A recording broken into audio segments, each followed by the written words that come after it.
Vamos a la República Oriental del Uruguay. Nuestros hermanos están atravesando algo que hemos vivido los entrerrianos, los argentinos, que es la crisis hídrica. Estamos hablando de la faltante de lluvias, la faltante de agua, y esto está llegando a términos que no sé si se ha vivido en los últimos años. Esto es lo que quiero hablar con Gustavo Regui, nuestro querido colega de Radio Monte Carlo, periodista, que estamos ya en contacto. Gustavo, un placer. Horacio Mogle de este lado. ¿Cómo estás?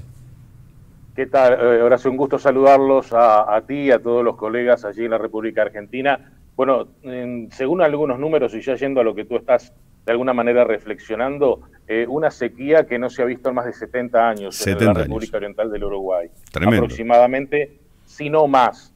Esto lo que está generando es precisamente una situación muy compleja en lo que es Montevideo y el área metropolitana. La sequía más agudamente se ha percibido en los últimos 3 años y lo hemos visto más que nada reflejado en lo que es el sector productivo, el sector ganadero, pero que bueno, de alguna forma también en la capital se observa esto, pero no se lo vive o no se lo palpa tan presentemente. Lo que está ocurriendo en este año, ya en los famosos efectos del Niño, la Niña, ya desde febrero se venía aguardando que llegaran las precipitaciones.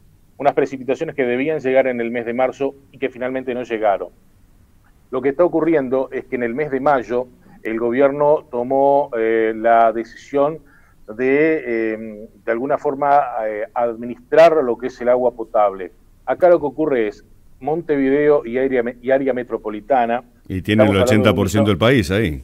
Exactamente, estamos hablando de 1.800.000 personas aproximadamente, de 3 millones y algo. Nos suministran el agua potable a través de lo que es el río Santa Lucía, que es el único río que tenemos para abastecernos de agua potable, de agua dulce. ¿El río Santa Lucía es un brazo de él?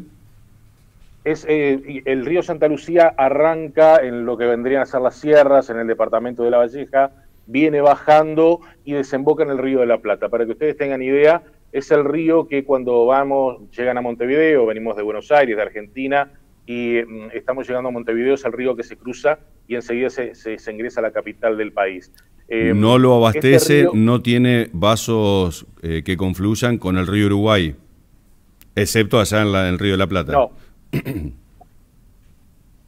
No.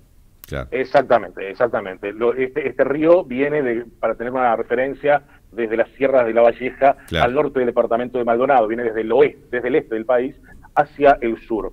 Lo que ocurre es que con el transcurso de estos meses, el agua se ha ido agotando. Hay una represa, que es la represa de Paso Severino, que es donde se embalsa el agua dulce para suministrar a toda la población que les comentaba.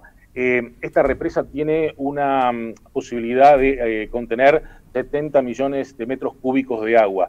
Las reservas en estos momentos están muy poco por encima del 1.000.000 de metros cúbicos, para que tengamos una referencia. Totalmente, prácticamente esto lo que hace es que tengamos agua posible para extraer desde allí del río Santa Lucía una semana, 10 días más. Lo que ha ocurrido es que, y lo que estamos sintiendo en la población ya desde el mes de mayo, es que se ha tenido que optar por tomar agua más hacia el sur de lo que es el río Santa Lucía, más cerca de lo que es el río de la Plata. Esto que genera que tengamos un agua más salada, que tengamos un agua con más sodio, con más cloruro, debido al tratamiento que se le hace, y ha generado que, por ejemplo, se tomen medidas, que estamos hablando de todo Montevideo y el área metropolitana, medidas, por ejemplo, desde el gobierno, que se le esté otorgando, por ejemplo, a los sectores más vulnerables, agua embotellada, 2 litros de agua por persona por día se está entregando a través del MIDES, que es el Ministerio de Desarrollo Social, porque además, con la calidad del agua que tenemos hoy, ya se está recomendando desde hace unas cuantas semanas que la misma no sea tomada por mujeres embarazadas, claro, por menores de 2 años. Esas imágenes que ustedes estaban viendo ahí, que las estaba observando, veían una estructura. Esa estructura es de un puente que hacía más de 30 años que no se veía esa estructura. Está bajo el agua habitualmente. Eso no existía. Eso apareció a la vista de la gente ahora. Exactamente. Hace más de 30 años que no se veía, porque eso habitualmente está cubierto de agua. Entonces, lo que está ocurriendo aquí en el Uruguay es tratar de adoptar medidas paliativas, porque ha llovido en las últimas horas, llovió en la pasada madrugada, llovió en la noche anterior, pero no es lo suficiente como para revertir toda esta situación. Claro, a diferencia de enormes caudales como teníamos y sufrimos en la Argentina, que nacen en el Brasil, que hay varias represas que confluyen también en vasos conectantes con el Paraguay, hablando con las represas uno puede un poco ir paliando un poco la situación, ¿no? Si bien se tocaron puntos prácticamente extremos. En esta oportunidad solo dependés del clima. Totalmente.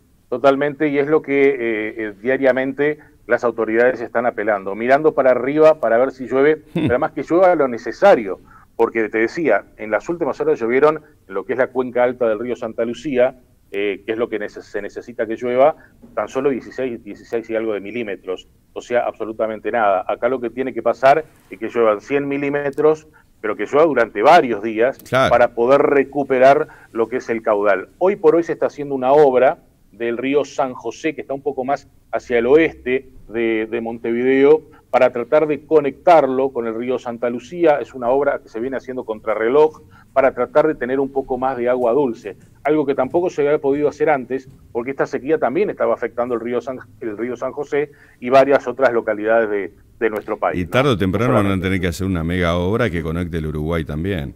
Estamos hablando de una infraestructura enorme, está claro, por la cantidad de kilómetros, etcétera, etcétera, pero indudablemente el vaso de caudal hídrico más importante es el Uruguay en este caso. Acá lo que se está planteando, a ver, esto es una situación que explota ahora, pero es una situación que ya se veía venir desde hace mucho tiempo. Sí, claramente. Incluso el gobierno anterior, el gobierno del Frente Amplio, con el doctor Tabaré Vázquez, con el presidente Vázquez, había dejado ya pronta se ha hablado mucho de llevar adelante, de construir una represa en Casupá. Es una represa que podría solucionaría la situación, y se dejó todo encaminado por parte del presidente anterior y se lo entregó al presidente Lacalle Pou. Lo que ocurre es que el gobierno optó por no hacer esa obra, y dicho sea de paso, si lo hubiera hecho, tampoco hubiera sido una solución, porque esa obra hubiera llevado mucho tiempo, recién en este año y el año que viene estaría pronta, pero debido a la sequía, ese embalse tampoco se hubiera podido consolidar de alguna manera. El gobierno de Lacalle Pou lo que ha optado desde un primer momento es apuntar a otra obra, lo que es el proyecto Arasatí, que se lo conoce acá como ese nombre, que lo que hace es, Arasatí es una zona del departamento de San José, más hacia el oeste de Montevideo, donde se va a construir una planta que tome agua del Río de la Plata. Se hace el proceso, se la desaliniza, está más cerca de Montevideo, y esa sería una de las soluciones que se podría adoptar para garantizar, y entre comillas te digo esto, lo que es el agua dulce a la población de Montevideo y el área metropolitana. Gustavo, y me imagino que no solamente la necesidad de agua potable para la población, sino lo que trae aparejado esta sequía para el medio ambiente, para el resto de las especies, ni hablar de los peces, pero digo, desde el ganado hasta la producción, hasta todo. El cuadro debe ser realmente calamitoso los alrededores de Montevideo, ¿no? Sí, es muy preocupante, porque acá estamos hablando del agua potable, que hoy por hoy ya, en el caso personal, yo por ejemplo solo la utilizo para tomar mate, para calentar el agua del mate, pero después agua no podés tomarla porque, o sea, el gobierno a esta altura dice que el agua sigue siendo bebible, pero si vos la tomás, sentís un gusto salado en la boca, y lo que se está optando es... Y tu estómago te lo confirma. Claro, pero incluso, te cuento, a nivel de lo que son nuestras mascotas, tengo un perro que le doy agua embotellada por el riesgo que puede correr tomar el agua en esas condiciones. Se ha quintuplicado en algún punto, de algún momento, lo que es la venta del agua embotellada. Ahora se duplicó, está en alguna meseta, según han señalado los propios sectores del comercio. El gobierno lo que hizo fue quitar el IVA, quitar el IMESE, que son algunos tributos al agua embotellada, para que pueda bajar de precio.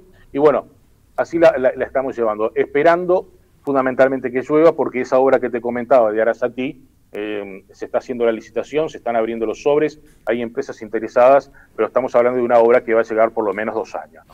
Gustavo, querido, nuestra solidaridad con, por supuesto, nuestros hermanos uruguayos, y ojalá que, bueno, No nos queda otra más que mirar al cielo y hacer algún conjuro y rezar los que sean creyentes. Mientras tanto, esperemos que sí. Como dijo Pepe Mujica en un reconocimiento, se nos van a enojar varios, pero creo que nos dormimos todos. Y es un poco lo que vos estás narrando, ¿no?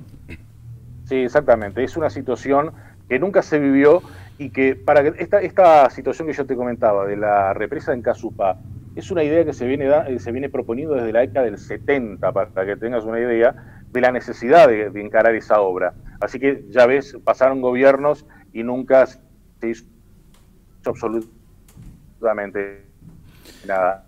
Bien. En el gobierno del anterior gobierno Tabaré Vázquez, cuando Huidobro era ministro de Defensa, se había advertido por parte del ministro, hombre del Frente Amplio también, y no se le llevó el apunte, y lo que dijo Mujica, ¿no? Nos dormimos todos y un poco la responsabilidad de todos.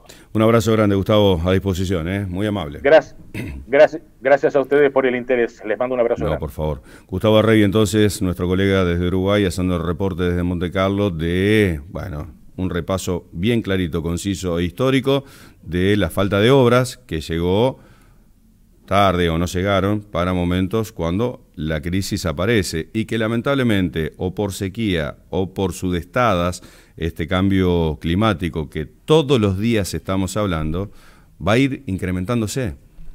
Pero reitero, para el grupo de los 7, de los 8, de los 20, parece que no están en las prioridades. Recién estamos pensando en suplir el tema de la quema de los fósiles para combustible, combustión y traspasarlo a eólico o a energía para el 2035 en Europa, donde los automóviles van a retirarse, por ejemplo, del mercado. Estamos hablando de Europa, después para Latinoamérica, ¿sabes lo que resta? La pregunta es si para el 2035 llegamos vivos. Porque no es que inmediatamente si empezás a hacer el cambio en el sistema de producción, el planeta se va a recuperar, si vamos a parar de deforestar de la manera en que lo hacemos. Mencionaba la otra vez Aldana, cada 5 segundos se tala un estadio de fútbol en el mundo. Cada 5 segundos un estadio de fútbol, la dimensión de un estadio de fútbol talado. Entonces, y obviamente estamos marcando y firmando nuestra sentencia de muerte permanentemente todos los días. Seguimos con más en esta edición del Explorador.